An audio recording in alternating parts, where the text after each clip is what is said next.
Apa sih langkah pertama yang harus lo lakukan buat dapat 90 juta dari produk digital? Nah, video ini bakal ngejawab pertanyaan itu. Langkah awalnya, kita harus tentukan temanya terlebih dahulu.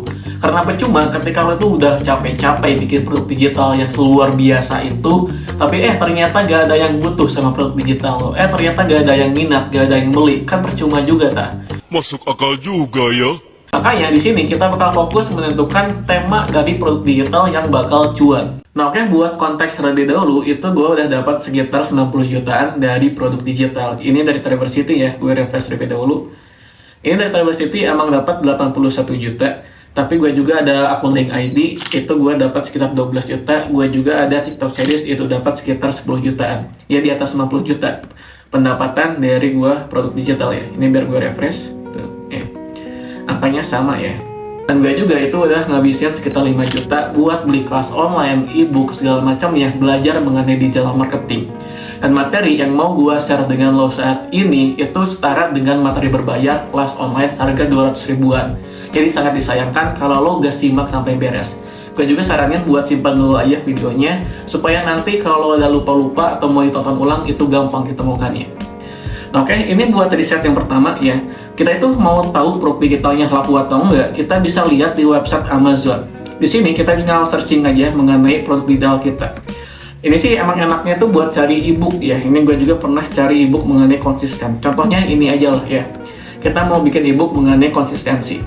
Nah, di sini ini udah terlihat ya, ada beberapa ebook. Kita tuh cari yang ada tanda Kindle-nya. Kindle itu artinya ada wujud elektroniknya. Jadi ini kan ada beberapa ya, ada yang paper black, kemudian kita lihat lagi yang lain, ada yang audio ya, dan banyak lah ya intinya. Ada yang hardcover juga. Kita tuh cari yang ada tanda Kindle-nya.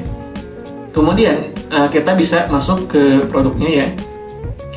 Logikanya sih semakin banyak reviewnya, itu produknya semakin laku. Kita juga bisa dikalikan sebenarnya.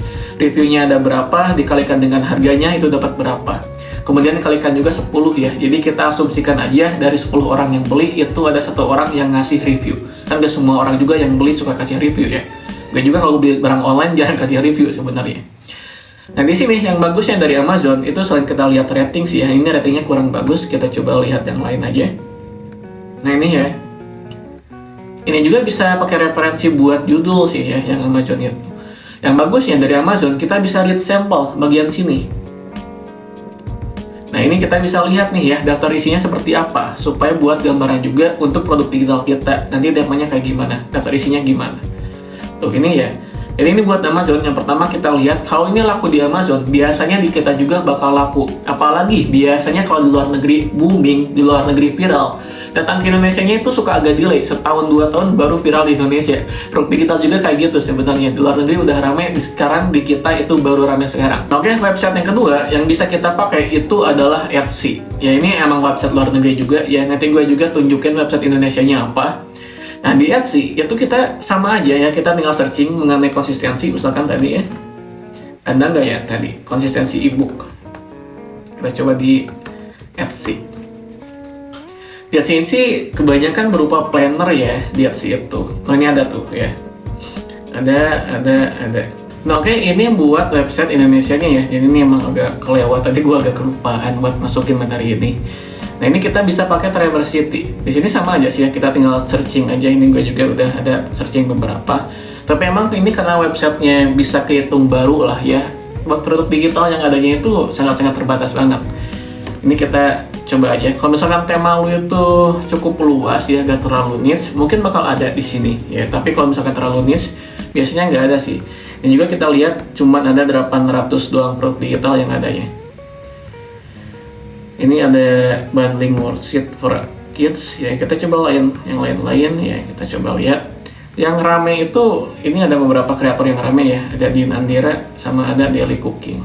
Ini buat contoh Daily Cooking aja ya. Ini kita enter lagi. Yang bagusnya dari Traversity itu kita bisa lihat penjualannya berapa. Jadi kita bisa tahu dia dapat duitnya berapa dari sini ya, setidaknya omsetnya kelihatan. Nah, buat contoh nih ya, ini gua masuk ke yang ini aja. Nah, di sini Harganya 99.000 dikalikan dengan 2.800 itu udah dapat sekitar 280 jutaan ya. Omsetnya udah dapat segitu dari satu ebook. Gila gak tuh? Itu gila banget sih menurut gue. Dan ebooknya ini mengenai meal plan bro, bukan mengenai cara dapat duit segala macam, mengenai meal plan ya. Jadi again, selama produk digitalnya itu value nilainya jauh lebih gede daripada value harga, itu bisa laku sebenarnya. Ini juga kita bisa buat referensi ya. Apabila viewsnya itu sudah sampai 100, lebih dari 100 ya, tapi gak ada penjualan sama sekali, itu berarti tema produknya kurang bagus. Ya karena tanda tanya nih, kenapa banyak orang yang lihat tapi gak ada yang beli. Bagusnya itu di atas 3% itu udah bagus banget sebenarnya. Contohnya yang ini ya, ini kita tinggal hitung aja. Penjualannya ini ya. Ini kita pakai di sini aja. Yes, Google itu bisa dipakai buat kalkulator ya, buat yang belum tahu. Ini kali lah itu salah ya, harusnya bagi. Banyak error ini gua guys. Dibagi, ini penjualan. Nah kayak gini ya, jadi penjualan dibagikan dengan total views, kemudian dikalikan 100. Enter. Tuh, 5% ini. Jadi dari 100 orang yang lihat produknya, ada 5 orang yang beli, dan itu bagus banget ya. Oke, buat contoh yang kurang bagusnya ya. Nah ini ya, contoh yang persentase penjualannya agak kurang bagus. Jadi yang lihatnya ada 300 orang, tapi yang belinya masih 0. Jadi buat tema ebook yang kayak gini ya, belajar mengenai hiya-iya, itu produk digitalnya agak kurang laku. Kayaknya ya, seenggaknya dari presentasinya itu kurang bagus. Takutnya ini gua dilabrak lagi kayak sama yang punya ebooknya.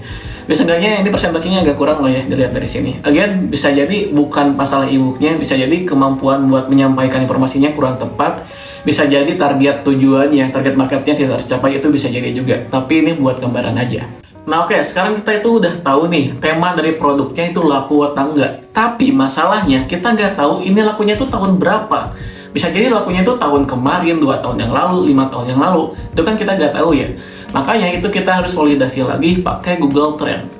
Nah di sini ini gue udah buka ya Google Trend. Ini nama websitenya trends.google.co.id. Di sini kita tinggal searching aja mengenai tema dari produk digital kita. Contohnya kayak yang tadi, kita samakan aja mengenai konsisten. Enter. Kemudian ini kita tunggu sejenak. Buat lokasi pastikan Indonesia ya, karena kita kan mau jualnya di Indonesia ini. Apakah bisa jual ke orang luar negeri? Bisa juga, tapi persaingannya jauh lebih ketat biasanya ya. Untuk harinya itu kita bisa ubah 5 tahun atau dari tahun 2004. Contoh gua yang mau cari 5 tahun aja lah ya. Nah, di sini terlihat ya, ternyata dari tahun ke tahun ya, pencarian orang-orang di Google mengenai konsisten itu stabil. Di sini kita bisa jadikan patokan kalau ternyata minat orang-orang itu mengenai konsistensi terus ada. Soalnya kan kita jual produk digital itu gak cuma seminggu atau beberapa bulan doang, tapi buat berkepanjangan ya. Yang menariknya dari Google Trend itu kita bisa jadikan juga perbandingan dengan kata kunci yang lainnya. Contohnya di sini itu kita bandingkan aja konsisten dengan produktif ya. Enter. Nah ini terlihat, oh masih belum. Nah ini terlihat ya, ternyata lebih banyak orang yang minat dengan tema produktif daripada konsisten. Tapi kalau perbandingkan kayak gini sih, biasanya gue gak terlalu pakai sih ya perbandingan kayak gini. Tapi ini buat gambaran aja, banyak gak sih yang cari mengenai konsisten. Yang biasa gue pakai itu biasanya searching di sosial medianya, searching di Instagram atau enggak di TikTok mengenai tema tersebut. Nah oke, sekarang kita balik lagi ke Google Trend. Ini gue mau kasih contoh tema yang itu sifatnya cuma musiman doang. Contoh dari yang paling bagus nih ya, contoh yang paling perfect banget buat menggambarkan tema yang musiman, itu adalah NFT. Kemarin kan banyak yang viral tuh NFT, katanya wah bakal berkepanjangan segala macam, ternyata cuma sesaat doang kayak mantan. Nah ini contohnya nih ya, ini kita bisa lihat 5 tahun terakhir NFT itu cuma rame di tahun 2022 ya. Sisanya mati ya, langsung datar gitu kan. Nah ini kalau misalkan kita bikin produk digital, cara jual NFT atau cara mendapatkan pendapatan dari NFT di tahun sekarang, itu hampir bisa dipastikan kalau produknya kurang laku. Nah itu adalah cara kita tahu produk digital mana yang laku di kepanjangan dan juga yang enggak. Setelah kita menentukan produk digitalnya, setelah kita riset produk yang bagus itu ada di tema apa, langkah selanjutnya kita bikin produk digitalnya. Nah itu bakal gue bahas di video selanjutnya ya. Dan sebelumnya ini gue mau numpang dulu sharing atau promosi dikit. Gue ada pelatihan online 7 hari soal produk digital. Gue gak mau panjang-panjang ya penjelasannya di video ini. Kalau tertarik langsung aja tap tombol yang ada di bawah video ini atau cek di deskripsi. Udah gitu aja.